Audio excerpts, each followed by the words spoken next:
ఈరోజు ముఖ్యమంత్రి రేవంత్ రెడ్డి గారు బీసీ కులగణన చేసి 42% రిజర్వేషన్ కోసం అసెంబ్లీలో బిల్లు ప్రవేశపెట్టడాన్ని చూస్తుంటే ఒక మాట ఇచ్చిన తర్వాత పట్టుదలతోటి ముఖ్యమంత్రి గారు మా మంత్రులు కాంగ్రెస్ ప్రభుత్వం తెలంగాణలో భారతదేశంలోనే మొట్టమొదటిసారిగా గతంలో జనగణన అయింది తప్ప ఏ రోజు కూడా కులగణన కాలేదు.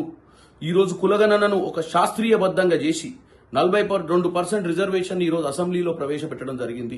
నేను ఒక్కటే కోరుకుంటున్నాను, ఈ డబుల్ ఇంజన్ సర్కార్ అని చెప్తూ భారతదేశ వ్యాప్తంగా కూడా డెవలప్మెంట్ గురించి డబుల్ ఇంజన్ సర్కార్ వస్తేనే బాగుపడుతుందని చెప్పడం జరిగింది.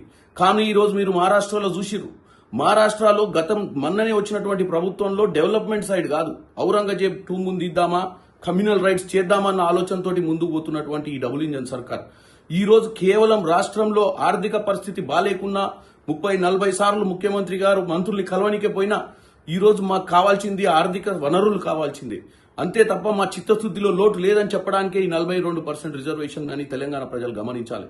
పక్క రాష్ట్రంలో కూడా పథకాలు నెరవేర్చలేక పథకాలపై చేతులు ఎత్తేసి ఇలాంటి కమ్యూనల్ రైట్స్ తీసుకొస్తారు. కానీ తెలంగాణలో పట్టుదలతోటి 42% రిజర్వేషన్ సాధించుకునే దిశగా అసెంబ్లీలో ఆమోదం చేసి రేపు పార్లమెంటుకు పోవాల్సిన అవసరం ఉంది. పార్లమెంట్లో పీఎం గారు అపాయింట్మెంట్, ప్రైమ్ మినిస్టర్ గారు అపాయింట్మెంట్ మన 8 మంది బీజేపీ ఎంపీలు ఇవ్వాల్సిన అవసరం ఉంది. ఈ 8 మంది బీజేపీ ఎంపీలు మన 42% రిజర్వేషన్ ఏదైతే ఆమోదం జరిగిందో రేపు పార్లమెంట్ లో కూడా 2/3 మెజార్టీ తీసుకొచ్చి తెలంగాణను ఆదర్శంగా తీసుకొని భారతదేశ వ్యాప్తంగా కూడా బీసీ రిజర్వేషన్లను, SC ST sub plan, ABCD ప్లాన్లను కూడా చేయాలని నేను కోరుకుంటున్నాను. ఇదే కాంగ్రెస్ పార్టీ నడుస్తున్నటువంటి రాష్ట్రాలలో కాంగ్రెస్ పార్టీ పాలన, కాంగ్రెస్ పార్టీకి పేద బడుగు వర్గాల మీద ఉన్నటువంటి చిత్తశుద్ధి అని తెలియజేస్తున్నాను.